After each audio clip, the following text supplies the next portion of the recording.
What happens when Hollywood's most iconic tough guy walks onto one of daytime television's most outspoken stages? The answer involves heated words, uncomfortable silences, and a moment that nobody saw coming. This is the story of how Clint Eastwood's appearance on The View turned into one of the most talked-about interviews in the show's history, ending with the legendary actor walking off set while cameras were still rolling. Before we get into exactly what was said that caused everything to explode, make sure you hit that subscribe button and drop a comment below telling me which side you're on after hearing this whole story. Because trust me, you're going to have an opinion. The tension actually started before Clint even sat down. Behind the scenes, producers were already nervous about this particular guest appearance. Clint Eastwood doesn't do many talk shows anymore, and when he does, he's known for his straightforward, no-nonsense style that doesn't always play well with hosts who like to control the conversation. The View's producers had pitched this as a friendly chat about his legacy in film, his decades of directing, and maybe some light-hearted stories from his time working with Hollywood legends.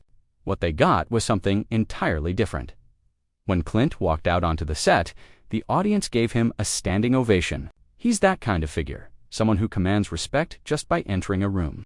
He settled into his chair with that familiar Eastwood posture, relaxed but alert, like he was ready for anything. Whoopi started off warm and welcoming, thanking him for coming on the show and complimenting his recent work. The other hosts chimed in with their own appreciative comments, and for the first few minutes, everything seemed perfectly fine. Then Whoopi decided to steer the conversation towards some of Clint's more controversial public statements over the years.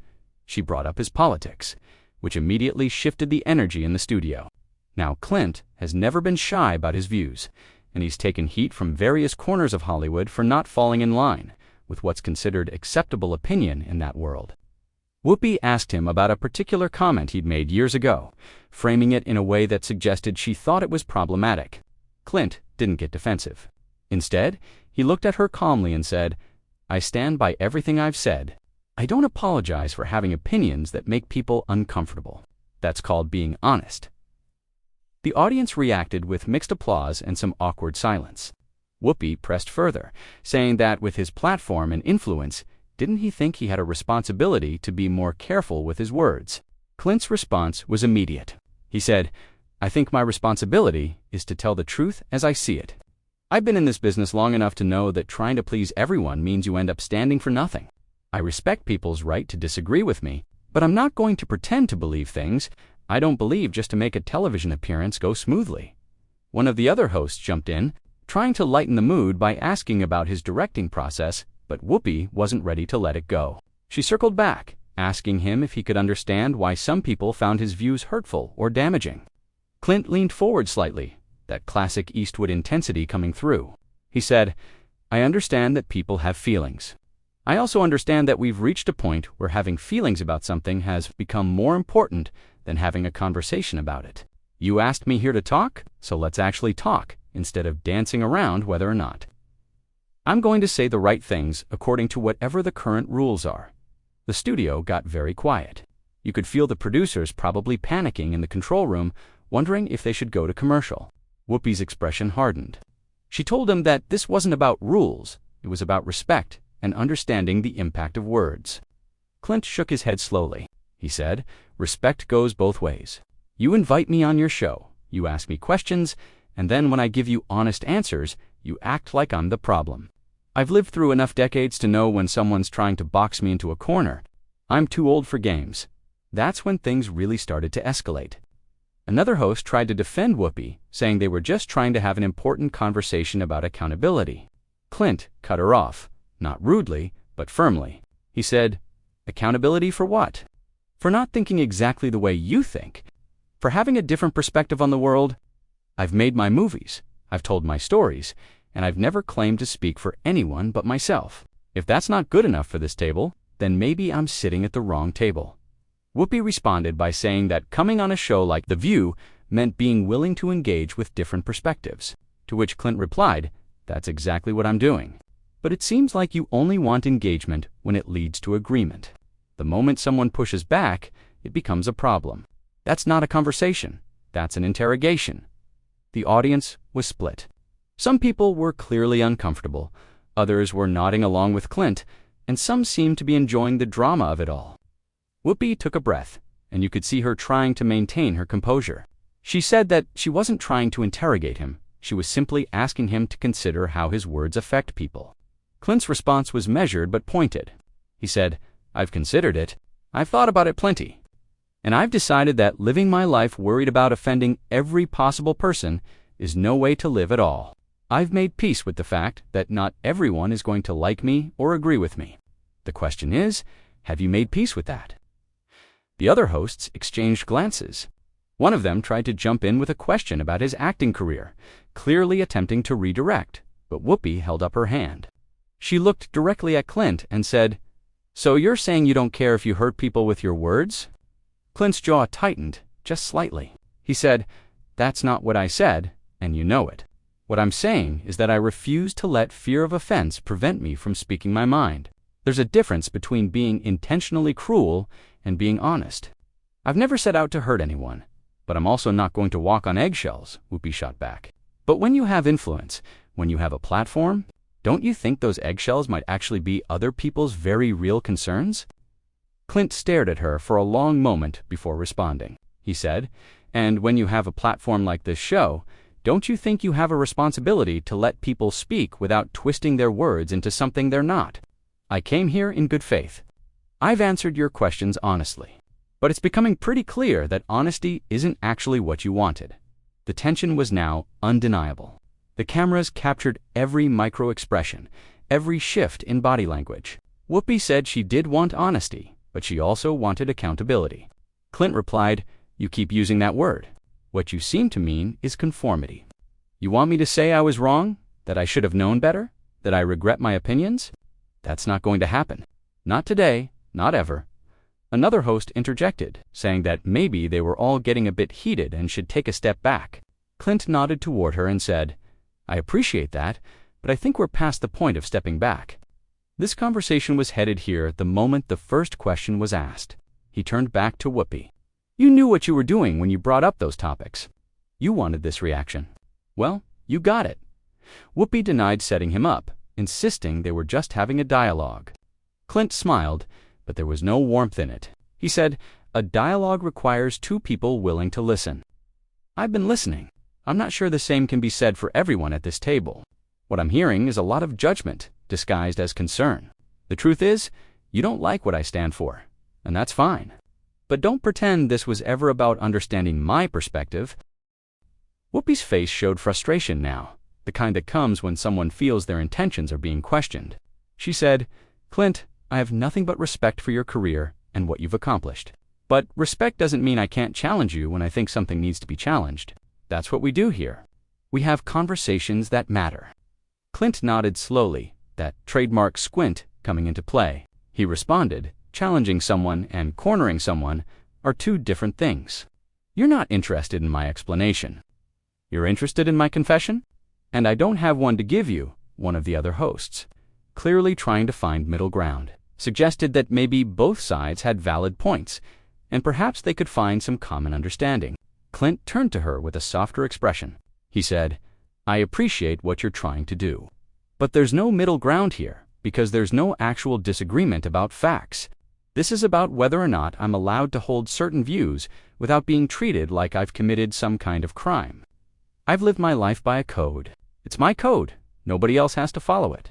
But I'm not abandoning it because it makes people at this table uncomfortable."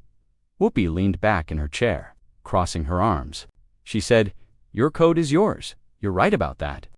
But when your code influences millions of people, when young people look up to you and take your words as validation for their own beliefs, doesn't that make you stop and think?" Clint's response was immediate and firm. He said, "I'm not responsible for how other people interpret what I say. I'm responsible for saying what I believe to be true. If someone takes my words and twists them into something hateful, that's on them, not on me. I've never advocated for hatred, for discrimination, for treating anyone as less than human. But I have advocated for common sense, for personal responsibility, for not letting society tell you what you're supposed to think. If that's controversial now, then maybe the controversy says more about where we've ended up as a culture than it does about me." The audience was completely absorbed now. Some people were nodding vigorously, Others were shaking their heads, but everyone was paying attention. This wasn't the usual View interview where celebrities promote their projects and share cute anecdotes.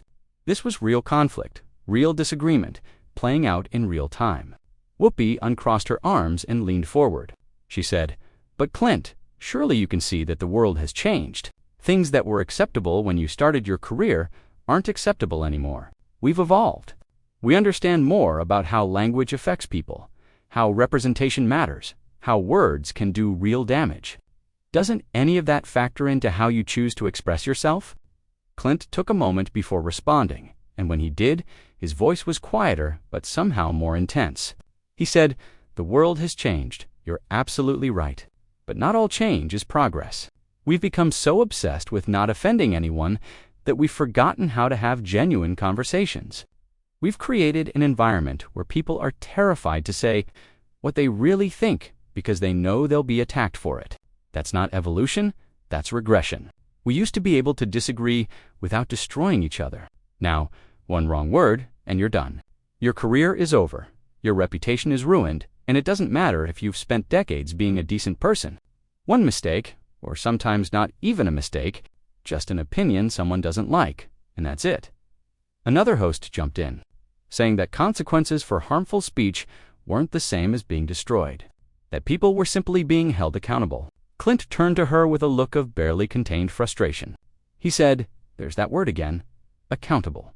What you really mean is punished. And who decides what's harmful? Who gets to draw those lines? Because, from where I'm sitting, it seems like the people who scream the loudest about tolerance are often the least tolerant of views that differ from their own. I've watched good people get torn apart online, lose their jobs, lose their friends, all because they dared to question the narrative. That's not accountability. That's a mob mentality." Whoopi's voice rose slightly. She said, "So what's your solution? We just let people say whatever they want with no consequences. We just ignore it when someone's words contribute to a culture of hate." Clint met her energy with equal force. He said, "My solution is that we treat adults like adults. We assume people are capable of hearing different opinions without falling apart. We trust that the marketplace of ideas is strong enough to handle disagreement. And most importantly, we stop treating every single statement as if it's a matter of life and death. Sometimes people are wrong. Sometimes people say things poorly. Sometimes people have unpopular opinions. And you know what? The world keeps spinning. We don't need to destroy everyone who steps out of line." The other hosts were noticeably quieter now, letting Whoopi and Clint dominate the conversation. It had become clear that this was their battle, and everyone else was just a witness. Whoopi said, "But some opinions do real harm, Clint. Some opinions contribute to systems of oppression. Those aren't just differences of perspective, those are dangerous." Clint shook his head firmly. He said, "And I would never defend actual hate. Never. But what I'm talking about is the way we've expanded the definition of harm to include anything that makes someone feel bad. Discomfort isn't harm. Disagreement isn't violence. Being challenged isn't an attack. We've infantilized an entire generation by telling them they need to be protected from ideas they don't like. That's not compassion, that's crippling them." Whoopi looked genuinely angry now. She said, "So you think people are just too sensitive? That's your take." Clint replied, "I think we've created a culture where sensitivity is weaponized, where people use their feelings as a way to shut down conversations they don't want to have. And I think that's dangerous. Maybe more dangerous than the offensive opinions you're so worried about. Because at least with offensive opinions, you can argue back. But how do you argue with someone's feelings? You can't, and that's the point. It's a conversation ender, not a conversation starter." One of the hosts, visibly uncomfortable, suggested they take a quick break. But Clint held up his hand. He said, "No, let's finish this. We're here now. We might as well see it through. Whoopi, you brought me on this show knowing full well what my views are. You knew this was going to happen. So let's stop pretending this is some organic discussion. You wanted to put me in the hot seat? Fine. But don't act surprised when I don't crumble under the pressure. I've been dealing with critics my entire life. I've been told I'm too rough, too old-fashioned, too unwilling to change. And you know what? I'm still here. I'm still making movies. I'm still speaking my mind. Because at the end of the day, I answer to myself. Not to you, not to social media, not to anyone else. Whoopi's voice was sharp now. She said, "That's very convenient for you, isn't it? To just dismiss everyone's concerns as oversensitive. To act like you're the brave truth-teller and everyone else is just too weak to handle reality." Clint's expression hardened. He said, "I never called anyone weak. But I do think we've lost something important in our rush to make sure no one ever feels bad. We've lost resilience. We've lost the ability to hear something we don't like and move on with our lives. We've lost perspective. And shows like this, with all due respect, you contribute to that. You take every disagreement and turn it into a moral crisis. You take every uncomfortable moment and frame it as evidence of some deeper sickness. Maybe sometimes a disagreement is just a disagreement." Another host tried to interject with a point about systematic issues, but Clint cut her off gently but firmly. He said, "I understand systematic issues exist. I'm not blind to history or to ongoing struggles. But what I refuse to accept is the idea that I have to constantly apologize for my existence, for my perspectives, for my life experience, just because it doesn't align perfectly with current orthodoxy. I've earned the right to my opinions through decades of living, working, failing, succeeding, and learning. And I'm not going to let a television panel tell me those opinions are invalid because they make people uncomfortable." Whoopi stood up slightly in her chair, a move that signaled she was done playing nice. She said, "Nobody's telling you your opinions are invalid. Clint, we're telling you they have consequences. We're telling you that in this day and age, you can't just say whatever you want and expect everyone to nod along. Times have changed. Either you change with them or you get left behind." Clint stood up fully now, towering over the table. The studio went completely silent. He looked at Whoopi with an expression that was somehow both disappointed and resolute. He said, "And there it is, the ultimatum. Conform or be cast out. That's what this has always been about." The cameras caught everything as Clint remained standing, his presence commanding the entire studio.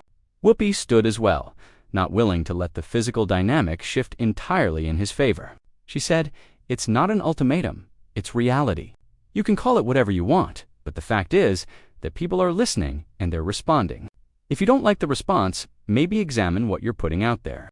Clint let out a long breath, and for a moment he looked almost sad. He said, "I've examined it plenty.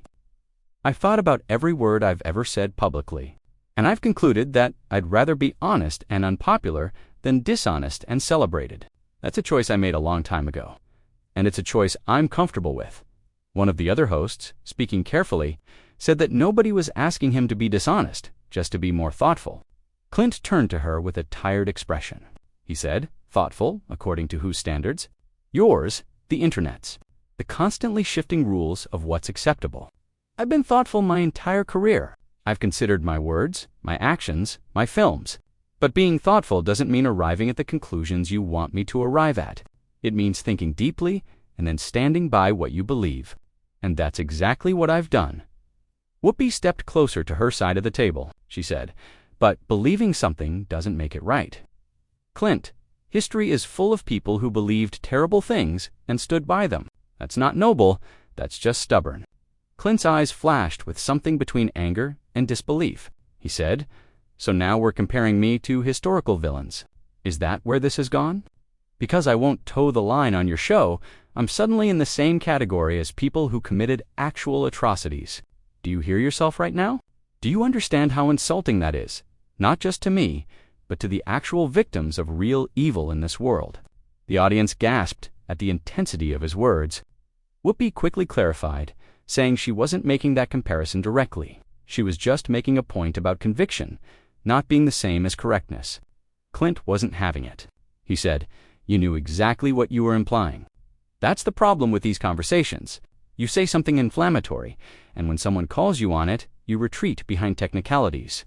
I'm supposed to watch every syllable that comes out of my mouth, but you get to compare me to historical monsters and then act like I'm overreacting when I take offense. The hypocrisy is stunning." Another host tried to calm things down, suggesting that everyone was getting too heated and maybe misunderstanding each other. Clint shook his head. He said, "There's no misunderstanding here. This is crystal clear. I was invited on this show under false pretenses. You said you wanted to talk about my work, my legacy, my experiences in Hollywood. What you actually wanted was to put me on trial for my beliefs. And when I didn't play along, when I didn't grovel or apologize or admit I was wrong about everything, it became about my character, my values, whether I'm a good person or not. Well, I know who I am. I don't need validation from this table. Whoopi's voice was firm as she responded. She said, "No one is questioning whether you're a good person. Clint, what we're questioning is whether you're willing to grow, to listen, to consider that maybe, just maybe, some of the things you believe are rooted in a worldview that no longer serves us." Clint picked up his microphone pack and started unhooking it from his shirt. The action sent a clear signal that this was coming to an end. He said, "My worldview has served me just fine for over 90 years. It's gotten me through wars, both literal and figurative. It's helped me build a career, raise a family, and create art that millions of people have connected with. So forgive me if I don't think I need to abandon everything I believe because a talk show host thinks I should evolve into someone more palatable." The other hosts were silent now. Recognizing that the situation had moved beyond their ability to mediate, Whoopi watched as Clint removed his microphone, her expression a mixture of frustration and something else, maybe disappointment. She said, "So you're just going to walk out? That's your response to being challenged?" Clint set the microphone on the table with deliberate care. He said, "I'm not walking out because I'm being challenged. I'm walking out because there's no point in continuing a conversation where the outcome was predetermined before. I even sat down. You wanted me to either conform or be condemned. I'm choosing neither. I'm choosing to leave with my dignity intact." He looked at each of the hosts in turn, then at Whoopi one final time. He said, "I hope you got what you wanted out of this. I hope the clicks and the controversy and the headlines are worth it. But understand something. All of this, the outrage, the demands for conformity, the insistence that everyone think the same way, it's not going to work on everyone. There are still people out there who value independence of thought over social approval. And you can call us old-fashioned, you can call us stubborn, you can call us whatever you want. But you can't break us, because we've seen too much and lived too long to be intimidated by trends." Whoopi tried to respond, saying that it wasn't about intimidation, but Clint was already moving toward the edge of the set. He turned back briefly and said, "You know what the saddest part of all this is? We probably agree on more than we disagree on. But we'll never know, because we never got past the need to establish who's more righteous. That's the state of discourse now. It's not about understanding, it's about winning. And I'm too old to play games I can't win, not because I'm wrong, but because the rules are designed to make sure people like me always lose." One of the hosts called out, asking him to stay to finish the conversation. That walking away wasn't the answer. Clint paused at the edge of the set, just before the curtain. He said, "Walking away is sometimes the only answer when staying means compromising who you are." I've never walked away from a fight in my life, but I've also never stayed in a fight that had no honor to it. This isn't a fight, it's a setup, and I'm not interested in being the villain in whatever narrative you're trying to create here. Whoopi's final words to him were, "We weren't trying to make you a villain, Clint. We were trying to have an honest conversation." Clint looked at her with an expression that held decades of experience reading people. He said, "If this is what you call an honest conversation, then we have very different definitions of honesty. An honest conversation requires good faith on both sides. It requires actually listening, not just waiting for your turn to condemn. It requires assuming the best about someone's intentions, not the worst. And none of that happened here today. So, I'm done." The audience was completely still, processing what they were witnessing. Some looked sympathetic to Clint, others to Whoopi, but everyone understood they were watching something unprecedented. Clint took one last look around the studio, a place that had hosted countless celebrities and politicians over the years. He said, more to the room than to anyone specific, "This used to be about conversation, real conversation. Different viewpoints coming together, sometimes clashing, but always with respect. Now it's about conformity. It's about making sure everyone says the right things, thinks the right thoughts, performs righteousness on cue. Well, I'm not a performer of righteousness. I'm just a man who says what he thinks. And if that's not good enough for modern television, then modern television isn't for me."